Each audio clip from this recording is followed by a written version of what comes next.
Hey y'all, it's Rosie and I'm going to show you how to make the best soul food style peach cobbler.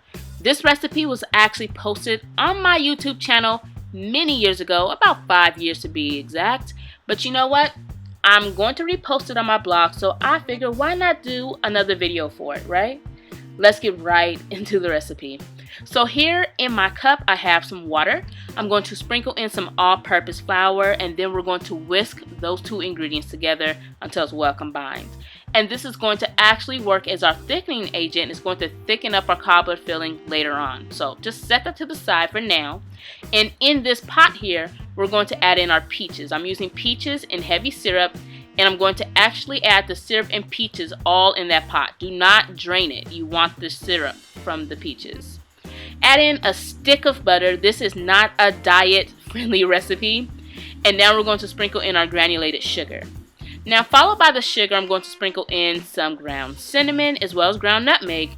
And I'm actually going to add in some ground ginger as well. The ginger is optional, but it does add warmth to this recipe. Next, we're going to add in some vanilla extract. Make sure you use real vanilla, don't use imitation. And now we're going to head over to our stovetop.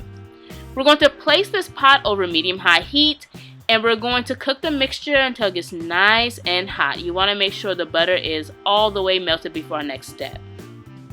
So once the mixture is nice and hot, the butter is melted, we're going to add in our thickening agent. Remember, this is the water and flour mixture. Once it's in there, you're going to give everything a nice stir, and immediately you will notice that the cobbler has thickened up a bit, or cobbler filling. So we're going to let this cook for about 5 more minutes, still on medium-high, and then we're going to turn the heat off completely. We're going to walk over to our countertop here. I have some pie dough here that is store-bought, and I'm just going to cut this in squares, and that's going to be our dumplings for our cobbler. Now, I'm not going to cook the dumplings prior to adding it into this pie dish. If you want to cook yours, you can, but I'm not going to. So once all of our dumplings are cut, I'm going to put them in a dish here, and then I'm going to grab my cobbler filling and I'm going to pour it into my baked dish as well. So once all the cobbler filling is in there, we're going to grab a kitchen utensil, and then we're going to stir to make sure everything is well combined, because you don't want any of the crust to sit at the bottom, otherwise it will burn or stick to the dish there. And we're going to top this off with our other pie crust or pie dough. Any excess that may be on there, I'm going to, or be hanging off of it, I'm going to actually cut it off and then use it to patch up any little bald or naked spots there.